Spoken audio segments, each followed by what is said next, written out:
Muy buenos días, hermanos y amigos. Damos gracias al Señor por sus vidas. Hoy iniciamos una porción muy importante en la Escritura. Reflexionaremos sobre el camino a la cruz. Camino a la cruz, como dice un himno, por la vía dolorosa, al Calvario y a morir. Abra su Biblia en Lucas capítulo 23 y versículo 26. Porque Jesús mismo ha declarado ser el camino. Él le dijo a uno de sus discípulos: yo soy el camino, la verdad y la vida, y nadie viene al Padre sino por mí. Así es de que, siendo él mismo el camino, está ahora llevando una cruz, está ahora caminando y siendo llevado hacia un lugar de ejecución. Desde el versículo 26 del capítulo 23 de Lucas, vamos a poder observar una porción muy compleja, un crimen atroz contra un inocente. Y vamos a poder observar cómo Dios permitió que esta situación se desarrollara con un propósito profundo de salvación a todo aquel que cree. Querido amigo, quizá usted tiene una cruz en su casa, quizá usted tiene una cruz colgando de su cuello, pero ¿sabe? Lo más importante fue la persona que fue clavada en una cruz. En algunas de sus Biblias van a leer crucifixión y muerte de Jesús. Bueno, observemos el versículo 25 del capítulo 23 para comprender un poco mejor el 26. Dice que Pilato le soltó a aquel que había sido echado en la cárcel por sedición y homicidio. Esto fue a Barrabás, a quien habían pedido, y entregó a Jesús a la voluntad de ellos. Y llevándole, dice el versículo 26, que ya ellos le llevaban. ¿Quiénes le llevaban? Bueno, le llevaban los principales sacerdotes, los gobernantes, el Sanedrín, custodiados por unos soldados romanos.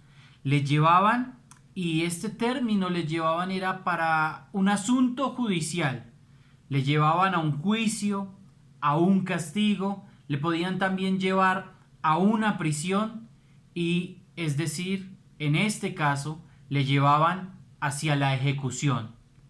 Es decir, que estaban yendo camino a la ejecución del santo, a la ejecución del justo, a la ejecución del noble. Y allí iba el Señor Jesús por ese camino. Pero resulta que no era sencillo llevar la cruz. Aunque la ley decía que se obligaba al acusado a cargar su propia cruz, este fue un caso especial. Fue un caso especial por la flagelación previa y por el tremendo dolor que ya había sido aplicado al cuerpo del Señor Jesús. Entonces nos dice el texto: llevándole, tomaron a cierto Simón de Cirene que venía del campo y le pusieron encima la cruz para que la llevase tras Jesús. A cierto Simón de un lugar cercano llamado Cirene. Él venía del campo. La Escritura nos deja observar esta frase diciéndonos que venía del campo. Quizá venía de realizar determinadas labores que se realizaban hasta ese punto del día de la semana. Quizá venía del campo y quizá había salido de Jerusalén y él venía del campo y no sabía a ciencia cierta lo que estaba pasando. Quizá este hombre, si tuvo algún conocimiento del Señor Jesús, pudo haber observado que en ese domingo era el mismo que habían sido tendidos los mantos sobre otro camino a la entrada, y entonces con las ramas le daban la bienvenida y gritaban de alegría: Hosana al hijo de David. Había salido durante la semana y él, como fiel judío, debía regresar a ofrecer los sacrificios y también a vivir la Pascua. Y estaba volviendo a este lugar, pero no sabía lo que estaba sucediendo. Y entonces le pusieron la cruz encima para que la llevase tras Jesús. Recordemos una vez más, se obligaba al acusado a cargar su propia cruz. Pero aquí hay un hombre, Simón de Cirene. Por lo que observamos más adelante en las Escrituras, quizá Rufo era hijo de este Simón. Nos dice la Biblia acerca de un Rufo. Y nos dice también la Biblia acerca de una iglesia en este lugar. Y quizá este hombre llegó a creer por el peso de la cruz sobre sus espaldas. Querido amigo, yo no le puedo decir que sienta usted hoy el mismo peso, pero ¿ha tenido usted la revelación de la cruz en su vida? ¿Ha conocido usted qué fue lo que pasó en esa cruz y sobre todo quién estaba en esa cruz? ¿Ha conocido usted el dolor del hombre que fue clavado en esa cruz? Bueno, este hombre, Simón de Cirene, tuvo esta sorpresa para él, quizá después de venir del campo sin conocer lo que estaba pasando, le es permitido cargar la cruz del Señor Jesús. ¿Sabe qué había dicho ya el Señor Jesús? Si alguno quiere venir en pos de mí, niéguese a sí mismo, tome su cruz cada día y sígame. También el Señor había dicho a sus discípulos que debían ellos llevar su yugo y entregar su carga, que sería fácil, que sería ligera. El Señor nos dice que sí o sí debemos cargar algo. La vida del creyente no es solamente que todo se le dé como por arte de magia, sino que también tenemos el precioso privilegio de cargar nuestra cruz y seguir al Salvador. Qué privilegio que tuvo este hombre. Qué privilegio que tuvo este hombre, y fue un privilegio que le llegó quizá de repente porque venía del campo. Pero nos dice la Biblia que también él agarró esa cruz y la llevó tras Jesús. Bueno, en el versículo 27 nos añade algo esta historia. Dice que y le seguía gran multitud del pueblo y de mujeres que lloraban y hacían lamentación por él. Quizá estas damas representaban a esas personas sinceras que habían sentido alguna simpatía con Jesús, que habían sentido alguna identidad con el Señor y le seguían esa gran multitud del pueblo, quizá una gran multitud del pueblo a la expectativa, expectante a ver qué era lo que iba a suceder con este hombre, a ver si de una vez por todas haría un milagro extraordinario y se salvaría de este horrible sufrimiento. Pero ¿sabe qué? La multitud fue expectante de que él no hizo nada para evitar la cruz. ¿Sabe por qué no hizo nada? Bueno, tendremos más reflexiones en las cuales observamos por qué no hizo nada. Al contrario, se entregó a sí mismo en una cruz.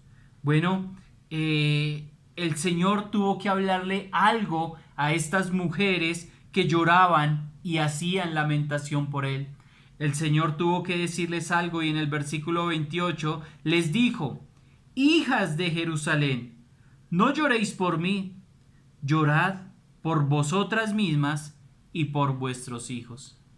El Señor de antemano preveía y conocía la destrucción de la ciudad y lo difícil que vendría sobre Jerusalén.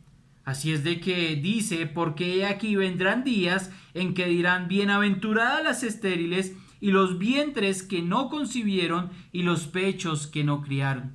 ¿Saben por qué? aunque la esterilidad era un tremendo flagelo, aunque la esterilidad afectaba la esperanza de las mujeres judías, bueno, ellos no querían ser estériles, pero aún así les dice que iba a ser mejor, era mejor la posición de estas que en ese tiempo no concibieron. ¿Saben por qué también?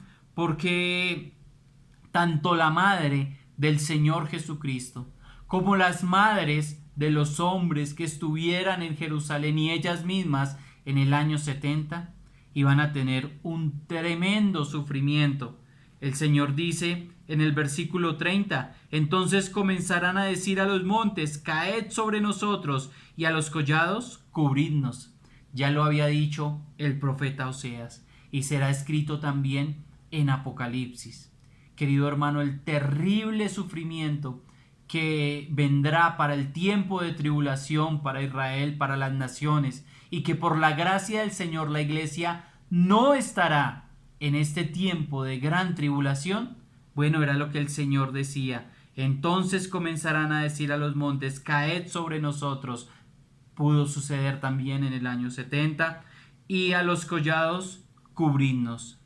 Bueno, el Señor añade en el versículo 31, porque si en el árbol verde hacen estas cosas, en el seco, ¿qué no se hará? Si se hace tremenda injusticia contra este inocente en tiempos de, entre comillas, paz, en tiempos donde vamos a celebrar la Pascua, en tiempos donde ha venido este árbol verde, este Jesucristo, ¿qué no habrá para los que moren en Jerusalén en tiempos de guerra?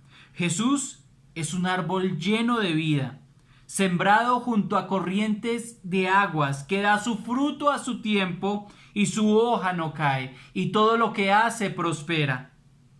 ¿Qué no pasará a la seca, muerta y estéril Israel de los años 70? ¿Qué no pasará cuando el Señor regrese a pisar la tierra también con estos hombres allí?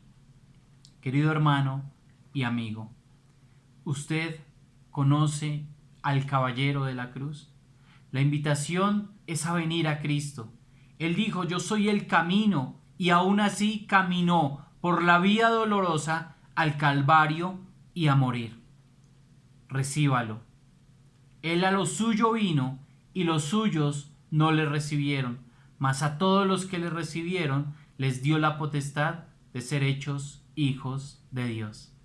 Amigos y hermanos, nos vemos en una próxima reflexión, pasando en el capítulo 23 al versículo 32 del Evangelio según San Lucas. Buen día y bendiciones.